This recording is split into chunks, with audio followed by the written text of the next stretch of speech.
Na sala de aula é que se forma um cidadão. Na sala de aula é que se muda uma nação. Na sala de aula não há idade nem cor. Por isso aceite e respeite o meu professor. Batam palmas pra ele, que eles...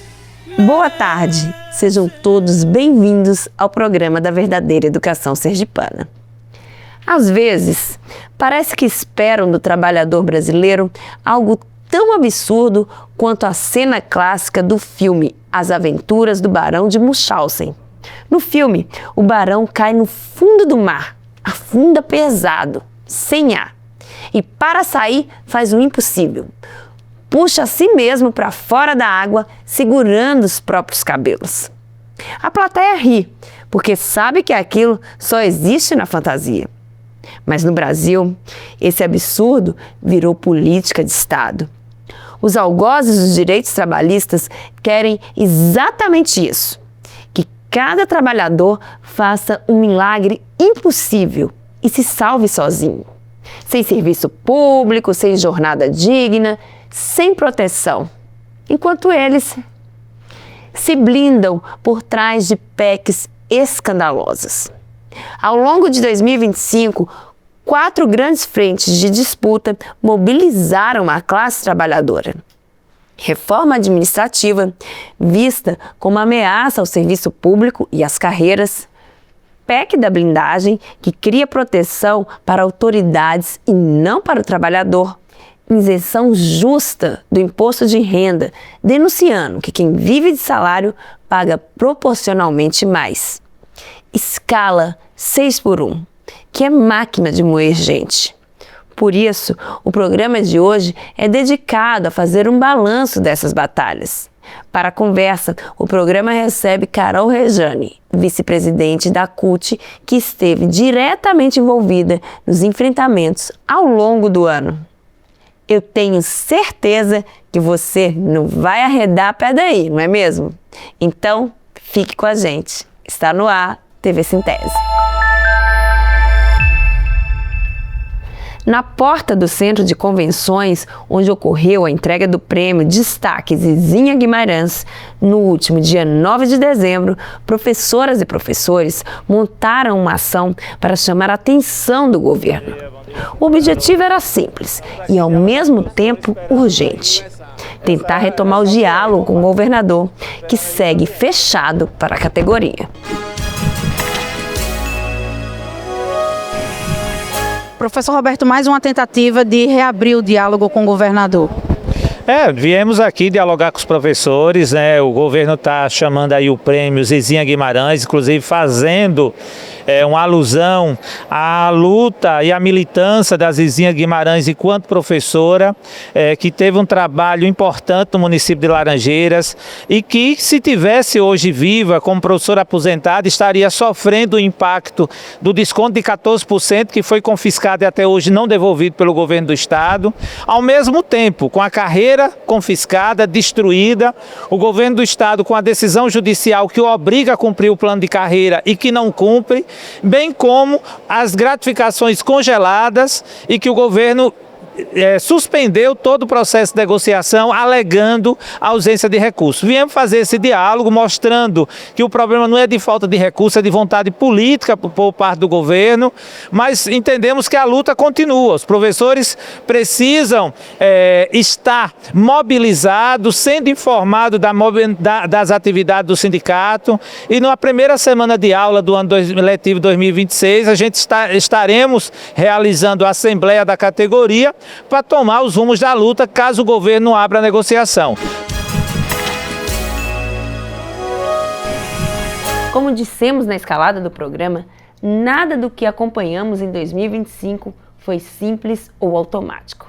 Cada direito defendido, cada pauta, cada mobilização exigiu fôlego coletivo diante de um cenário em que querem que o trabalhador se salve sozinho. Por isso, a conversa de hoje é com Carol Rejane, vice-presidente da CUT, que esteve no centro dos enfrentamentos. Ela acompanhou de perto as negociações, os recuos, os avanços desse ano intenso e chega agora para nos ajudar a entender o que esteve em disputa e o que ainda está por vir. Boa tarde, Carol. Seja bem-vinda ao TV Sintese. Boa tarde, Luana. Boa tarde aos telespectadores do TV Sintese.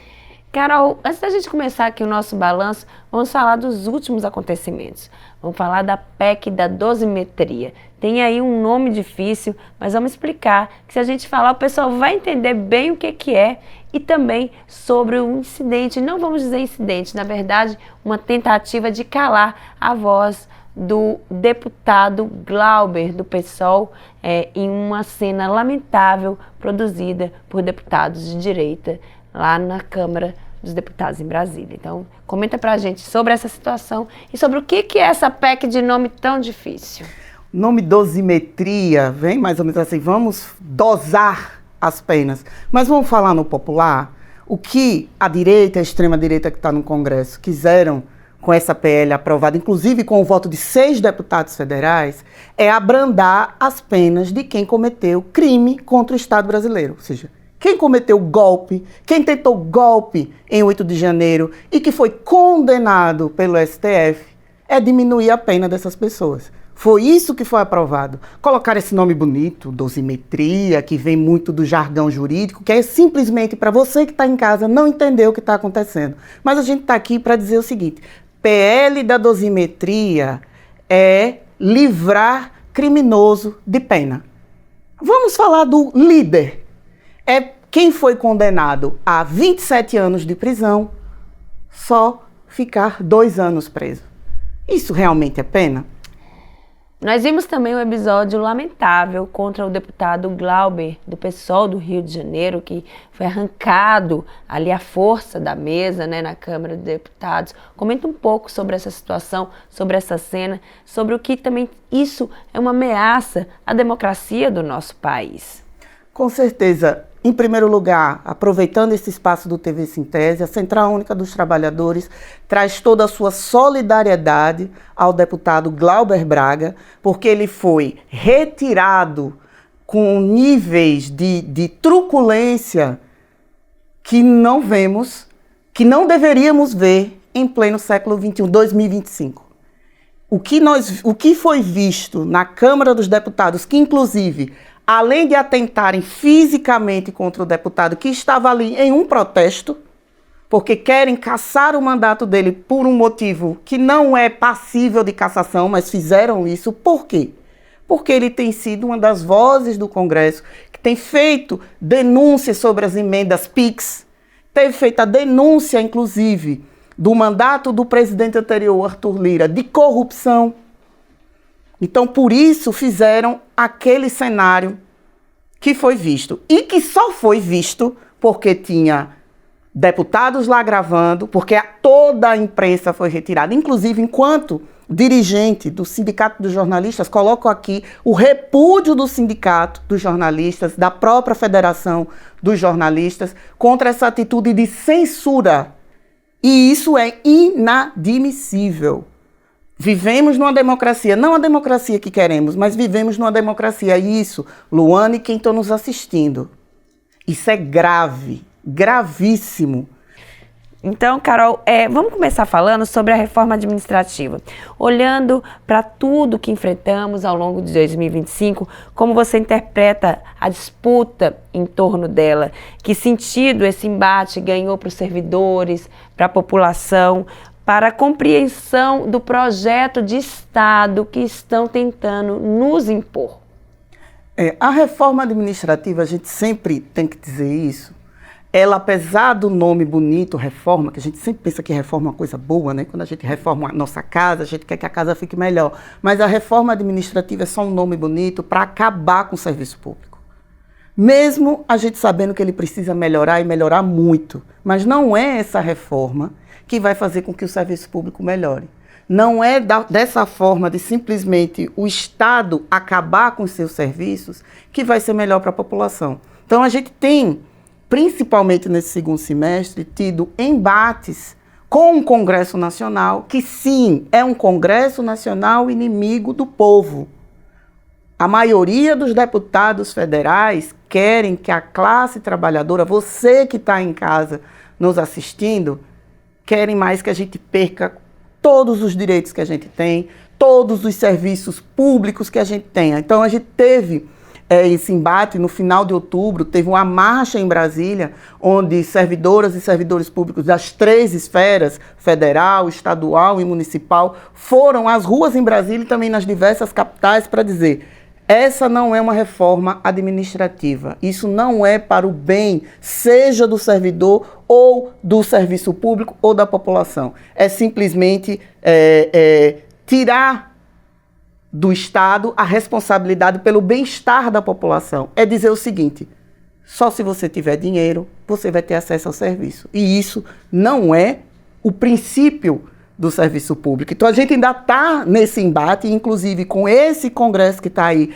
A qualquer momento, essa PEC pode voltar a tramitar, pode chegar no plenário, pode, inclusive, ser votada na calada da noite. Então, é por isso que, assim, a gente ainda está nesse processo de luta, então a gente ainda está pressionando deputados, mas é preciso estarmos nas ruas, porque, volto a dizer, a reforma administrativa ela não afeta somente o servidor público, mas afeta principalmente a população, e a gente precisa estar atento e forte, mesmo no final de ano, onde a gente já está pensando em confraternizar com amigos, confraternizar com a família, mas a gente precisa estar atento, porque a qualquer momento, efetivamente, a qualquer momento, a reforma administrativa pode ir a plenário, e se nós não estivermos mobilizados e nas ruas, as consequências serão terríveis. Carol, quando revisamos o que esteve em jogo no campo institucional, como você descreve o impacto da PEC da blindagem nas discussões sobre democracia, transparência, responsabilidade de autoridades, e o que a reação social a essa PEC nos mostra a respeito desse momento que estamos vivendo hoje no Brasil? O que vimos na aprovação da PL da dosimetria, que volta a dizer é um nome muito bonito, mas é simplesmente para diminuir a pena de um crime que você cometeu. Olha como está tudo ligado.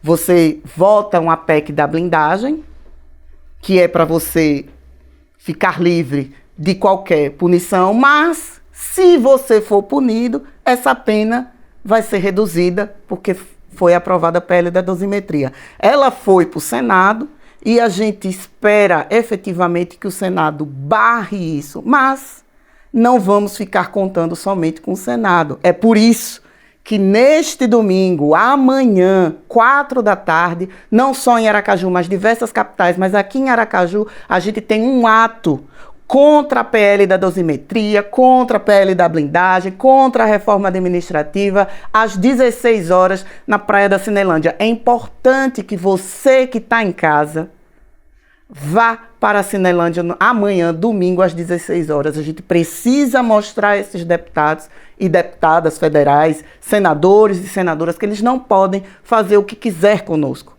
Mudar as nossas vidas nesse nível de simplesmente dizer que cometer o crime compensa.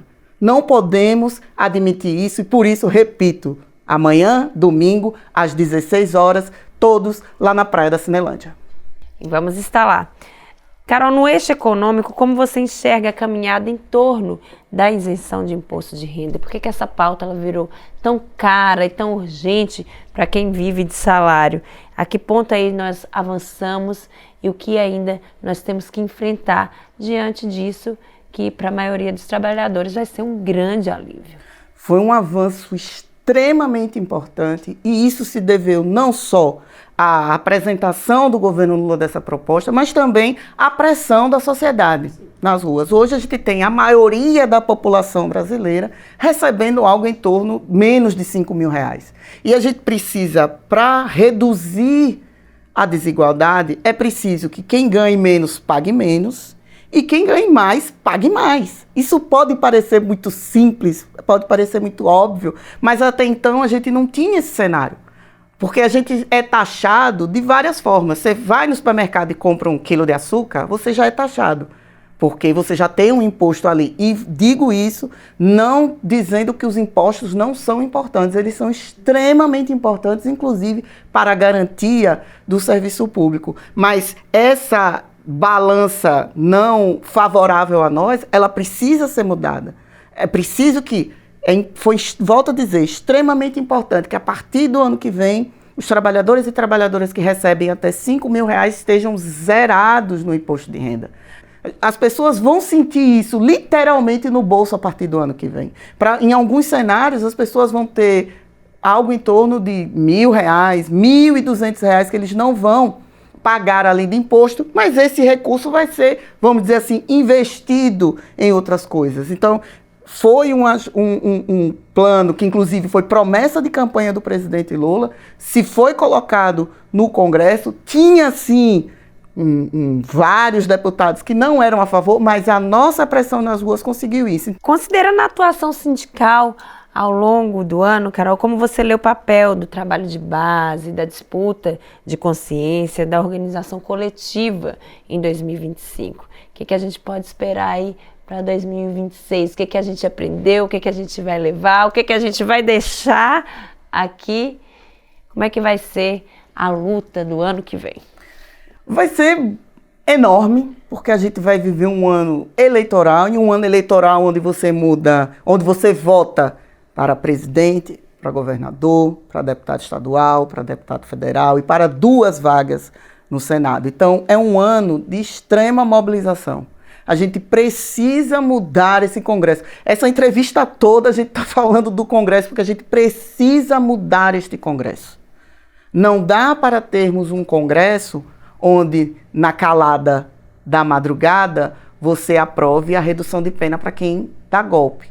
Não dá para a gente aceitar mais que um Congresso, deputados e deputadas federais, votem a favor de projetos que os blindem, que eles podem fazer tudo. Não dá para a gente continuar com um Congresso em que o fim da escala 6x1 não seja aprovado de forma célere. Então, 2026 continua sendo, porque essa é a questão para a classe trabalhadora. A gente sempre tem que estar em luta. A gente sempre tem que estar atento e forte, seja para manter o pouco que nós temos, porque assim, depois de reforma da Previdência, reforma administrativa, muito pouca coisa nos sobrou, mas o que a gente leva de 25 para 26 é justamente que só na mobilização, só na luta nas ruas, só na luta coletiva que a gente vai para frente. Carol,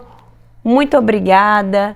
Um feliz 2026 para você, de muita luta e, sobretudo, de muita vitória para a classe trabalhadora. Obrigada, Luana. Um bom 2026, de muita luta, mas também de muitas vitórias, não só para nós, dirigentes sindicais, mas para você que está em casa. E volto a dizer, se mobilize, coletivo, lute, porque senão a gente acaba perdendo o que a gente já conquistou. Obrigada, Carol. Viu? Fazer balanço é um ato político. É reconhecer o terreno pisado e preparar o próximo passo. E 2025 exigiu firmeza, paciência e muito fôlego da classe trabalhadora. Tivemos ataques duros, projetos perigosos, retrocessos bem articulados, mas também tivemos organização, coragem, resistência e consciência crescente. Revisitar esse caminho não é somente olhar para trás, é planejar o movimento para seguir adiante, perceber onde avançamos, onde precisamos ajustar a rota e onde a luta nos chama de novo. Porque ninguém se salva sozinho e, principalmente, porque cada conquista nasce da disposição coletiva de quem se recusa a afundar. TV Sintese fica por aqui. Para você, boa tarde e boa sorte. A quem sabe de tudo, a entregar o conhecimento. Na sala de aula é que se forma um cidadão. Na sala de aula é que se muda uma nação. Na sala de aula não há idade nem cor. Por isso aceite e respeite o meu